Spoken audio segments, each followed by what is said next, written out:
So today we're in a soil pit in the Waitpinga region of the Fleurieu Peninsula.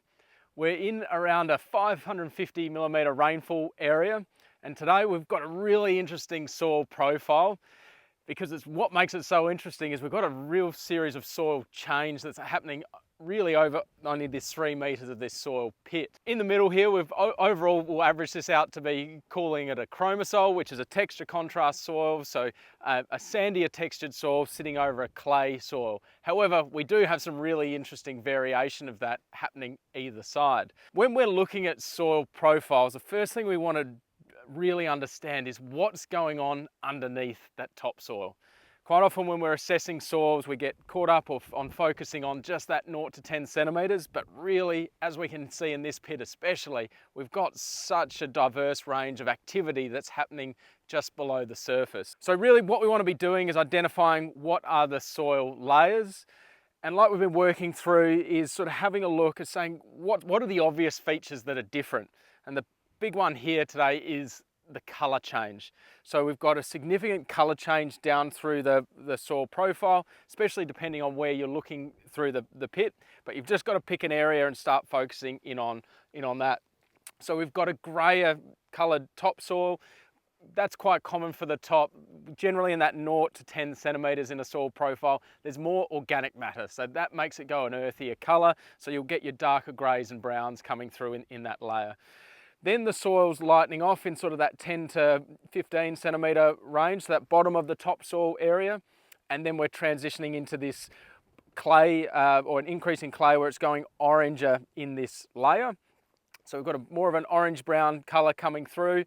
Then we're going on down to sort of that 30 to sort of 60, 70 centimetre range, coming down through this profile where we're getting more sort of mixing of colours occurring. So we've got sort of reds in with greys. So as soon as we see that mixing or mottling, as it's called, that change of colour within one layer, we know there's different things going on, especially with the amount of oxygen that's present in those soils. Soil colour is really a reflection of the iron content of the soil and what essentially oxidation state or how that iron is behaving in that soil, which is a function of the amount of oxygen.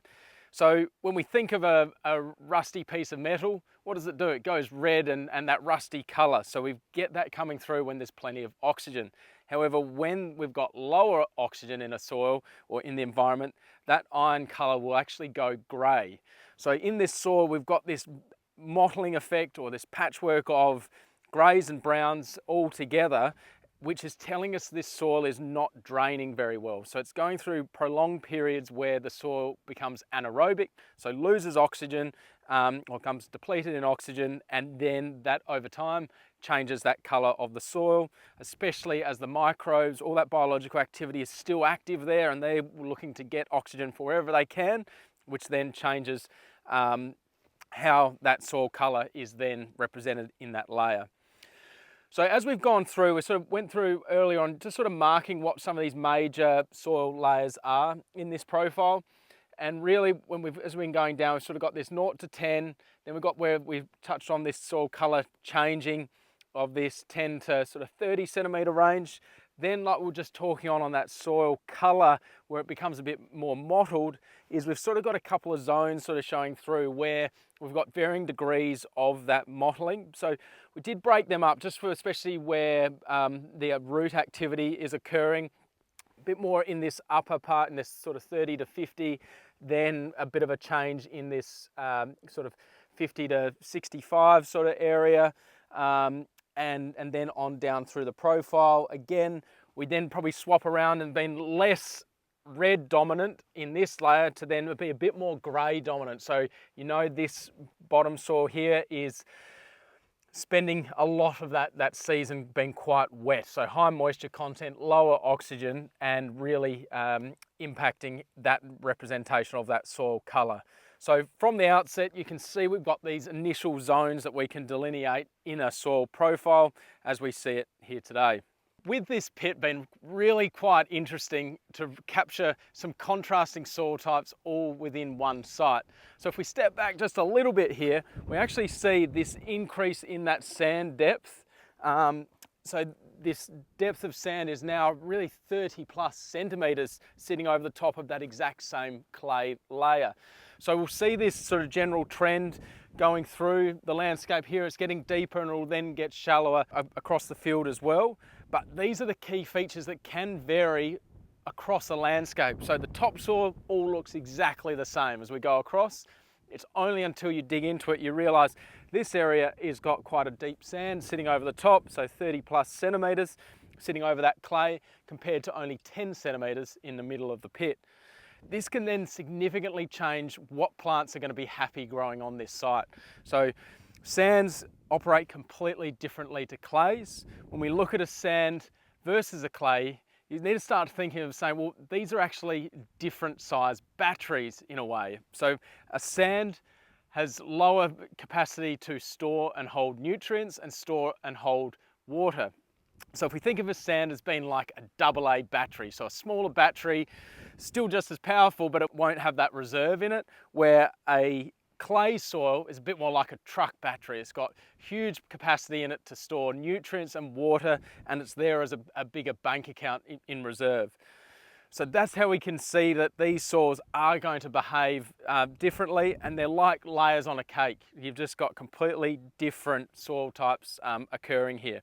So that helps us decide if we had a majority of this soil type or a key area where you were a deeper sand over clay, you're going to have different plant species that are more happy to be growing in that sort of soil type versus a heavier soil type where you've got clay coming closer to the top, where it can be a bit more prone to that effect of wetting and drying and that hardness of the soil and the difference in how they're going to drain. Sands will generally move water through those soils quicker than a clay soil, so those risks of waterlogging and the like are less in a sand close to the surface compared to those clay soils. As we then go to the other side of the middle of the pit, we then see a completely different scenario again, where we've got these clays coming closer to the surface still, but we've actually got this introduction of this white coloration through it. And on the Fleurieu Peninsula, you can get different effects which are causing a white colour in the soil. We've seen some soils which have had a white coloration which is more from a highly weathered clay. So what's called a kaolinite clay, which is a 1-to-1 clay. So it's not a shrink swell clay like we're seeing here. So it's a 1-to-1 clay which is highly weathered and will quite often be seen as a whiter layer, especially deeper in the profile. This soil here has got a whiter fleck coming through it, through this sort of shrink swell clay. So we're getting this clay, when we look at the structure of it, we've got these big open and closing of the soil, and you'll see that coming right to the surface. You can go and lose a knife down through some of these cracks. What that we've then seen, obviously we've got that cracking, that helps getting some air into the soil, but what we see of this other feature here being this white coloration is actually something completely different. So this is calcium carbonate that's been brought into the soil, so lime. So we talk about lime to deal with acidic soils. Some of these soils actually have a deposit of lime underneath the soil. In South Australia, we'll have two main types of calcium carbonate or lime in soils. You've either got the old ocean bed soils that's been bedded down in situ, or you've got wind-blown calcium carbonate, which has originated from, say, over on the Nullarbor Plain back 40,000 years ago, blowing that calcium carbonate across and then it depositing down in the profiles. How do you know if you've got calcium carbonate in your soil? One is you'll pick it up being an alkaline or high pH area in your soil, but the second option there is to also look at the do an acid reaction on the soil. So treating your soil, a simple test you can do to assess if you have the presence of calcium carbonate or lime in your soil is to apply a solution of a dilute hydrochloric acid, so 1 part acid to 10 parts water, or even using something simple like vinegar can be used to apply on the soil. So when we see something white in a soil, the quickest way to assess if it is lime or not is to pour some of the solution on there. And what we'll be looking for is it bubbling? Does it effervesce some bubbles as it reacts? And as we see here, as we're putting that on, you can see quite clearly that the soil is fizzing. So as soon as you see that fizzing, you know exactly that that is going to be a alkaline material or a carbonate of sorts. So it's releasing those bubbles as the acid reacts with the calcium carbonate. It's releasing CO2, which is causing those bubbles to release. But then we know exactly what that white component is of the soil. If you do have a soil that has calcium carbonate present in it, and quite often it's not necessarily as just an isolated speckled patch, you might see through the Fleurieu Peninsula, we'll get bands or true layers of calcium carbonate in those, and they can vary on their depth to the surface, is the alkaline soils with the presence of free lime, as it's called, can impact nutrient availability. So while we've got an acidic soil overall, here in the upper part of the profile here, which is a lot of positive effects with a pH less than 7, you'll have good nutrient availability, especially micronutrients, down to around the pH 5.5, where we then start running into other issues. But when we're up on that high pH end of the scale, we can get a lot of nutrient tie-up, or that lock-up as well. And the micronutrients are generally not as available, and your phosphorus availability is also decreased. Second to that, we also have that sweet spot with the microbial activity, really generally loving that slightly acidic, so around that 6.5 pH zone, where up in that more alkaline area, their capacity to do their job as well is also compromised by that more alkaline pH. So everything in a high pH soil has to work a little bit harder to be able to release those nutrients and get the whole system cycling. So understanding your pH in a soil like this, if you've got alkaline areas or an alkaline profile versus an acidic soil, they will operate completely differently on how they release nutrition to the plants. So understanding what some of these features are down in your subsoils is a really key component to work out what might be most suitable to plant and why we might be running into some of these restrictions or constraints through the growing season. So whenever we have a soil profile that does have some clay content in it especially, it's really good to assess how stable that clay is. And when we talk about soil stability or that stability of that clay, we can do some simple tests where we get a aggregate of the soil, so a piece of the soil, and we can put it into distilled water or rainwater if you've got it. Just avoid using tap water. Is we can do a simple test to assess how that soil is going to hold together, which is a bit of a representation of what is actually going on below the surface when this soil wets up over the winter period. What's happening? Is it holding together, keeping a nice structure for roots to go through, or is it collapsing, blocking some of those pores, which end up being a really impervious layer for roots to be able to work their way through? So what's good to do is assess the different layers of the soil like we've identified and get a pea-sized piece of each of those to be able to see how that behaviour of that soil, or how well that soil wants to stick together once it's introduced into water. So we'll grab some samples out of here, and then we'll set up a few little dishes to be able to test how that soil is going to hold together. So we'll grab some samples now and put them into the water. So a simple test we can do is doing what's called a slaking and dispersion test. So all we want to do is we've grabbed our samples from the different layers in the soil, and then we want to just a pea-sized piece of the soil, and we place it into distilled water, or even using rainwater or alike. Just avoid using tap water because we don't want any other salts in that water, because that actually affects how that soil is going to hold together. Then we add them in to the water solution, and what we want to do is watch how those soil particles are holding together or breaking apart. So put the top layer in, the second layer, and now the third layer. And what you want to do is leave them for some time, sort of come back, watch it for the first little bit, then come back after 10 minutes, and then you can even leave it for longer, up for 2 hours, and you'll see how some of these soils do change. Then we did the main part of the pit, and then we're also doing the more clay part of this soil pit, doing the same again.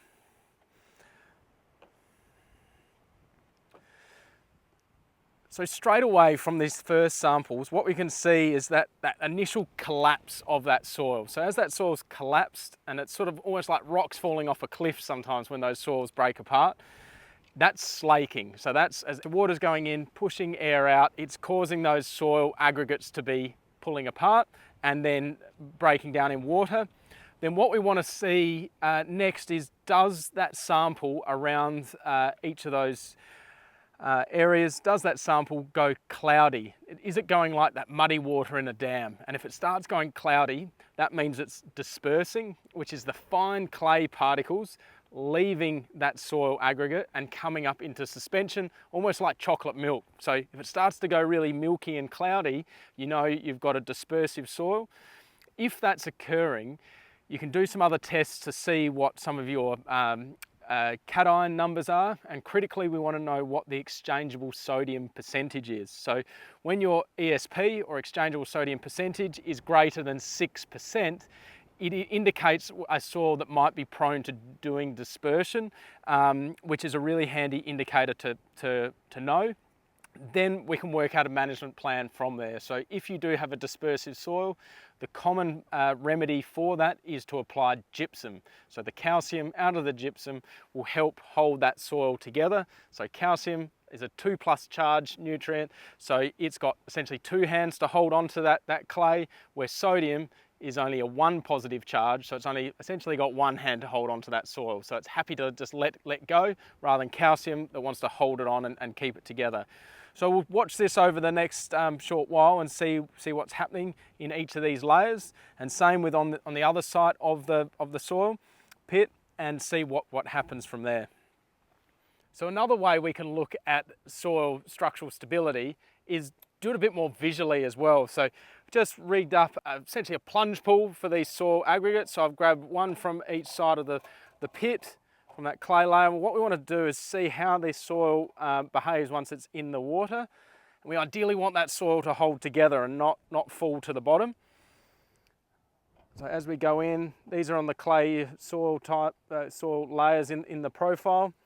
So we want to see how does it vary going down into the profile once the soil is getting wet.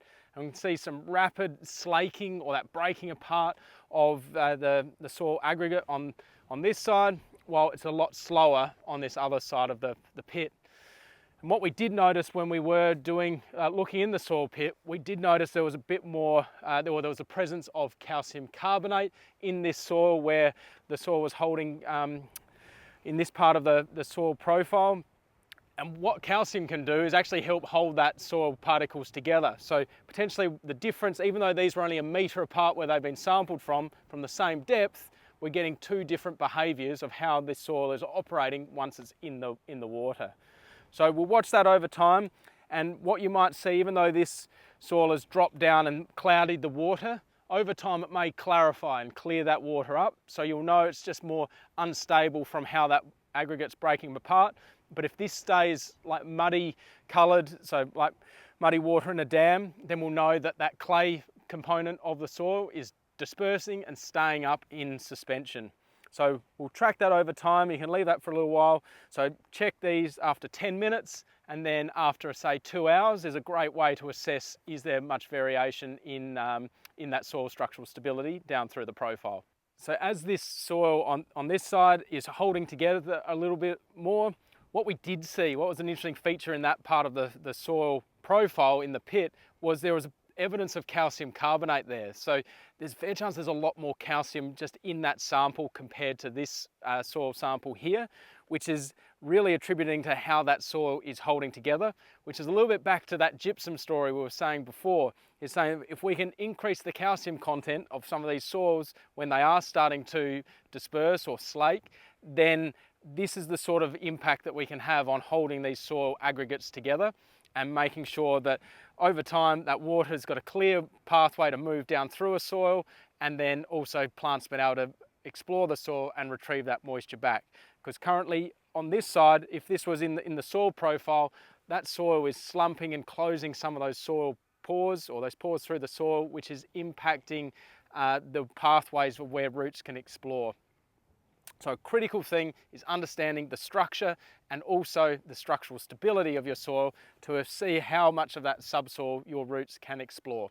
So now coming back and checking these samples in the slaking and dispersion tests, we can see that in the first sample we did, all of the samples really did slake. They've broken broken apart, then we do have some cloudiness in here, and all of them have introduced, all of the 3 layers have introduced some of that cloudiness in there. So as we leave that further in time, we'll see which ones are the most cloudy, but really starting from around that 20 centimetre depth, we do have some cloudiness coming in. So that's where we need to be thinking about how can we maybe improve some of that structural stability there. Over on the higher clay content site, over on in the pit, the first couple of samples all held together pretty well. So we've got better soil structural stability in those layers. We're down at depth, probably around 80 centimetres to a metre. It has slaked, and it is starting to get a bit of a cloudy halo around it. So you know that there's a bit of dispersion happening down at depth. So something to think about, really easy test for you to conduct. See how those soils behave and just visually be able to assess where some soil structural stability issues might be, which we can look to improve to build the capacity of these soils to drain water through them, as well as the plant roots to be able to get in there and utilise the water in the profile. If you'd like more information on soil management, please contact Landscapes, Hills and Fleurieu.